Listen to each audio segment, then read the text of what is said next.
pessoal, eu voltei, né, para falar das formas de representação de uma função, tá bem? Então vamos lá, ó.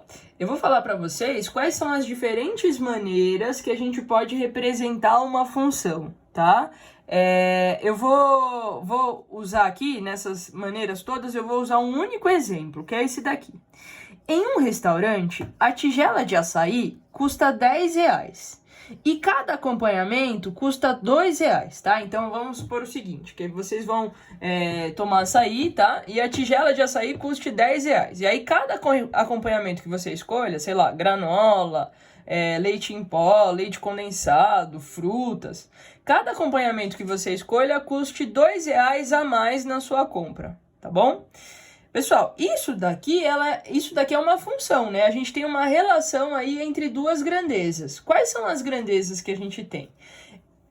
A gente vai ter o número de acompanhamentos que eu vou escolher e o preço que eu vou pagar por esse açaí. Tudo bem?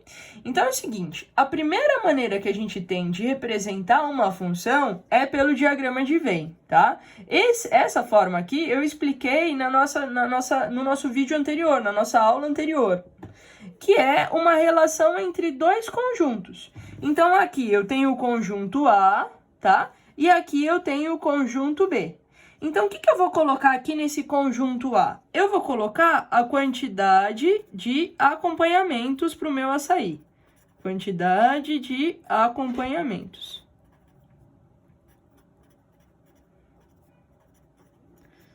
E no meu conjunto B aqui, eu vou colocar o preço que eu vou pagar. Preço a pagar no restaurante.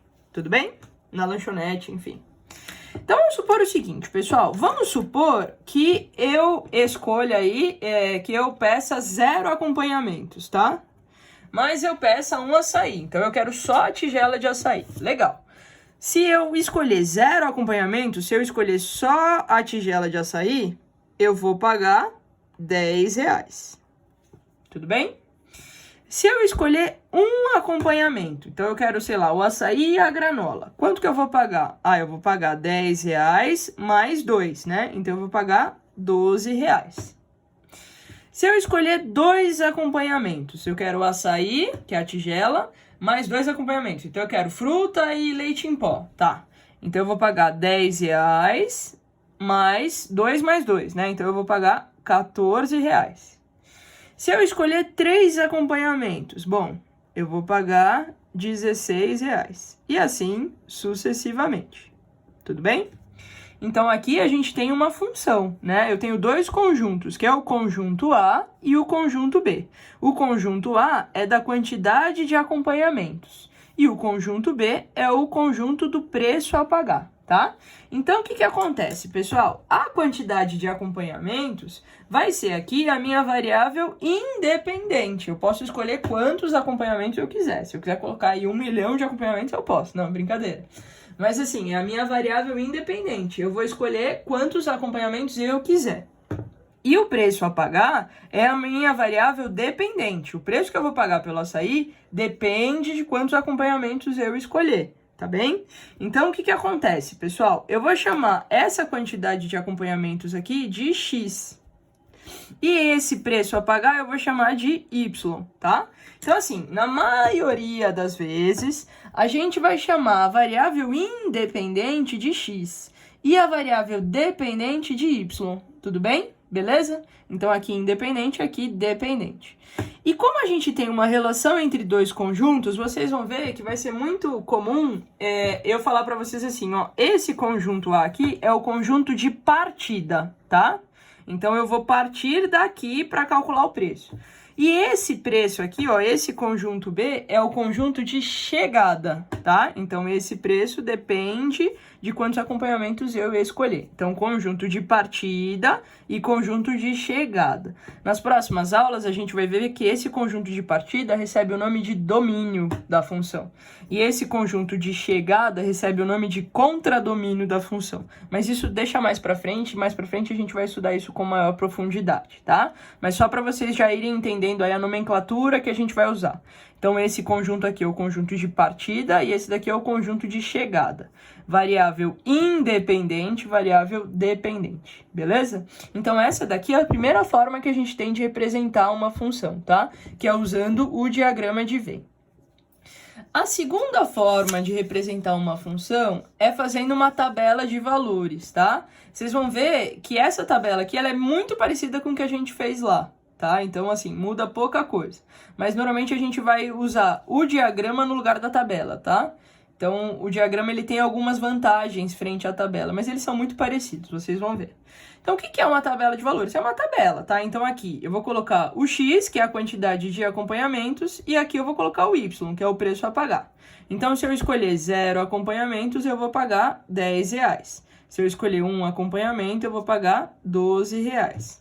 Se eu escolher 2 acompanhamentos, eu vou pagar 14. Se eu escolher 3 acompanhamentos, eu vou pagar 16. E assim sucessivamente, tá? Então não muda muita coisa, né? Só muda aqui a carinha. Aqui a gente tem os balõezinhos e aqui a gente tem uma tabela, beleza? Normalmente, pessoal, a gente vai fazer essa tabela para ajudar a construir um gráfico, tá? Então, ó, um gráfico. Vou fazer um gráfico aqui que relacione as grandezas x, as variáveis x e y, tá? Então, vamos lá. Só para a gente lembrar, o que era x? X era a quantidade de acompanhamentos do nosso açaí.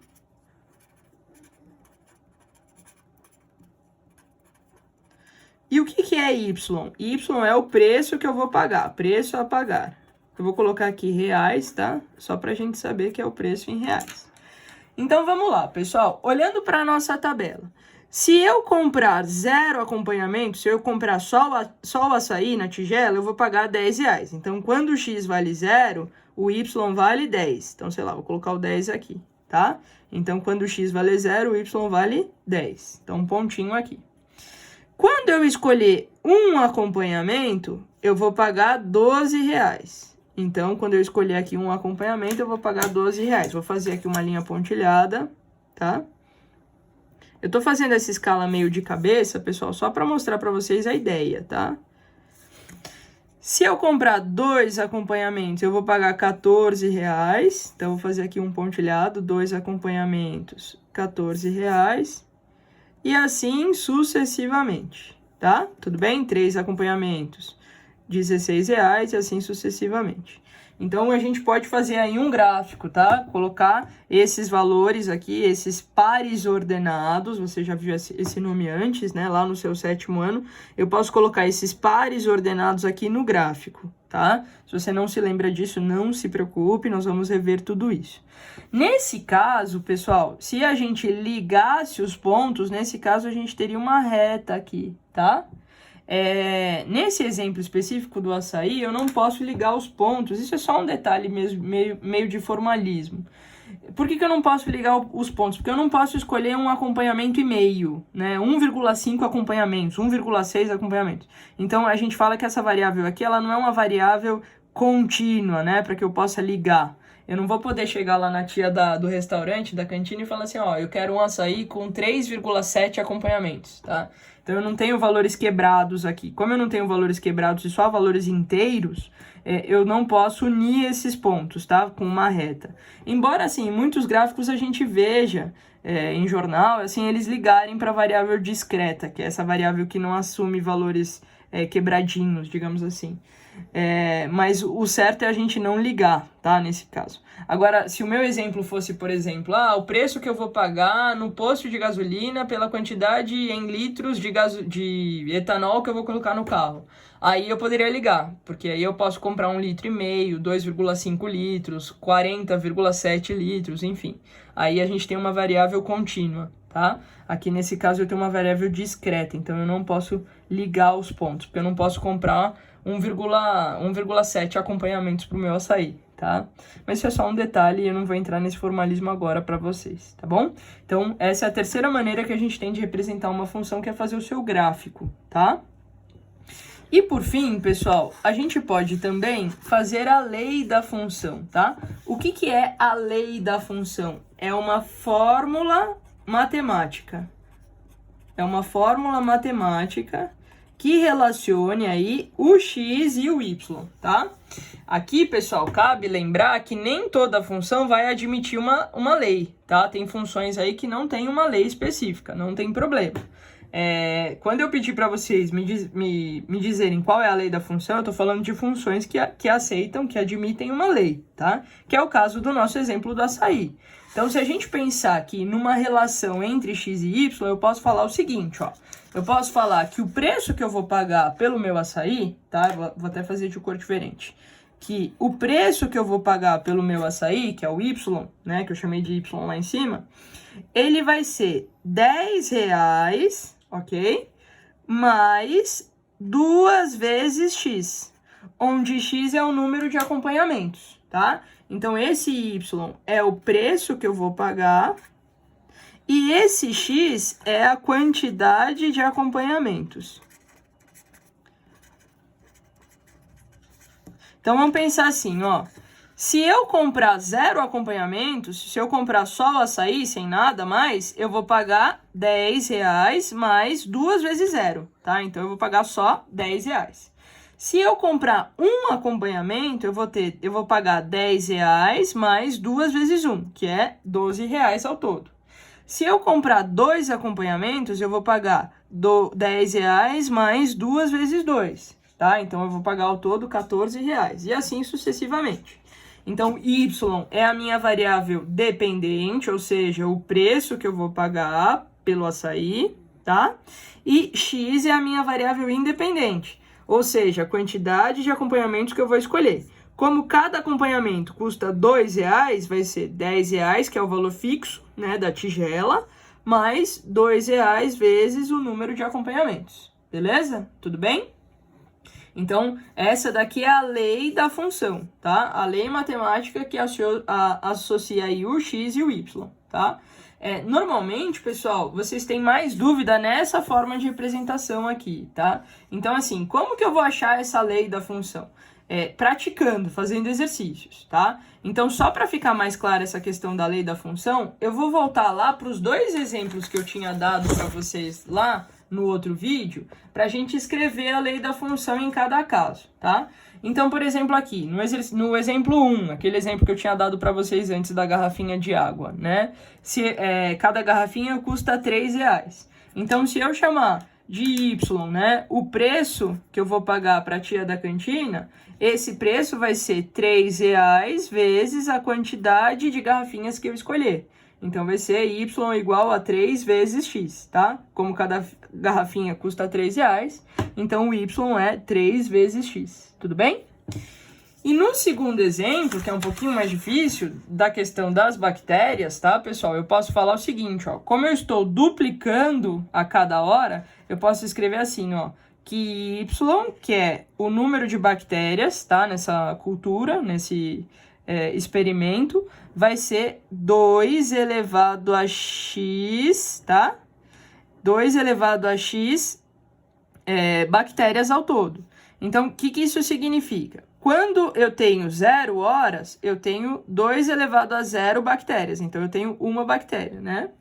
Quando eu tenho 1 hora, eu tenho 2 elevado a 1 bactérias. Então, eu tenho 2 bactérias. Quando eu tenho 2 horas, eu tenho 2 elevado a 2 bactérias. Então, eu tenho 4 bactérias. Quando eu tenho 3 horas, eu tenho 2 elevado a 3 bactérias, que é 8 bactérias. E assim sucessivamente, tá?